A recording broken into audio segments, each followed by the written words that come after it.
കുടലിൽ ക്യാൻസർ ഉണ്ടെങ്കിൽ ശരീരം കാണിക്കുന്ന അപായ സൂചനകൾ ഏതൊക്കെയാണെന്ന് നമുക്ക് നോക്കാം. പണ്ടത്തെ കാലത്തെ അപേക്ഷിച്ച് ഇപ്പോൾ കുടലിൽ ക്യാൻസർ വരുന്ന ആളുകളുടെ എണ്ണം വളരെ കൂടുതലാണ്. അതിന് പ്രധാനമായിട്ടും കാരണങ്ങൾ ഭക്ഷണരീതിയും ജീവിതശൈലിയുമാണ്. അതുകൊണ്ട് തന്നെ ഇത് എത്ര നേരത്തെ കണ്ടുപിടിച്ച് ചികിത്സിക്കാവോ അത്രയും നേരത്തെ കണ്ടുപിടിച്ച് ഈ രോഗം സുഖപ്പെടുത്താനായിട്ട് പറ്റും. ഏറ്റവും പ്രധാനപ്പെട്ട ലക്ഷണങ്ങൾ എന്ന് പറഞ്ഞാൽ നമ്മുടെ മലത്തിൽ കാണുന്ന ചേഞ്ചസ് ആണ്, സ്റ്റൂളിൽ കാണുന്ന ചേഞ്ച്. പ്രത്യേകിച്ച് മലത്തോടൊപ്പം ബ്ലഡ് വരിക, സ്റ്റൂള് വളരെ ഡാർക്ക് കളർ ആകുക, വളരെ കറുത്ത നിറത്തിൽ പോകുക, അതോടൊപ്പം തന്നെ സ്റ്റൂള് ചില സമയത്ത് വളരെ ലൂസായിട്ട് പോകുക, ചില സമയത്ത് വളരെ കട്ടിയായിട്ട് പോകുക, നാരോ സ്റ്റൂൾ എന്നൊക്കെ പറയും. വളരെ മെലിഞ്ഞ രീതിയിൽ, പ്രത്യേകിച്ച് വളരെ കട്ടിക്ക് പോകാതെ വളരെ നേർന്ന രീതിയിൽ സ്റ്റൂൾസ് പോവുക. പക്ഷേ ഈ ഒരു കാര്യം ശ്രദ്ധിക്കണം, ഇടയ്ക്ക് വയറിളക്കി പോകുന്നതുകൊണ്ടോ, ഇടയ്ക്ക് ചെറുതായിട്ട് മുറുകി പോകുന്നത് കൊണ്ടോ, ഇടയ്ക്ക് വയറ്റിൽ നിന്ന് ഇതുപോലെ ചെറുതായിട്ട് ബ്ലാക്ക് കളറിൽ പോകുന്നുണ്ടെന്ന് പറഞ്ഞത് ക്യാൻസർ ആവണമെന്നില്ല.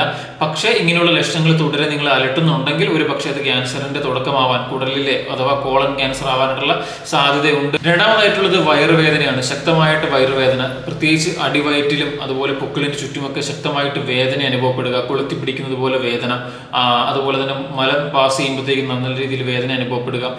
അതുകൊണ്ട് തന്നെ ഭക്ഷണം കഴിക്കാൻ തോന്നാതിരിക്കുക, വളരെ വിശപ്പുറവുണ്ടാകുക, വളരെ ക്ഷീണം അനുഭവപ്പെടുക, ഭക്ഷണം ദഹിക്കാതെ വയറ്റിൽ നിന്ന് പോവുക. ഇങ്ങനെയുള്ള ലക്ഷണങ്ങളൊക്കെ കോളൻ ക്യാൻസറിന്റെ തുടക്കമാവാനുള്ള സാധ്യതയുണ്ട്. അതോടൊപ്പം തന്നെ എല്ലാവർക്കും അറിയാവുന്ന പോലെ വെയിറ്റ് വളരെ കുറഞ്ഞു വരിക, പെട്ടെന്ന് വെയിറ്റ് ലോസ് ഉണ്ടാകുക. ഇങ്ങനെയുള്ള ലക്ഷണങ്ങളൊക്കെ ഉണ്ടെങ്കിൽ ഒരുപക്ഷെ അത് കോളൻ ക്യാൻസർ ആണോ എന്നറിയാൻ വേണ്ടി ഫർദർ ഇൻവെസ്റ്റിഗേഷൻസ് ചെയ്യുന്നത് വളരെ നല്ലതായിരിക്കും.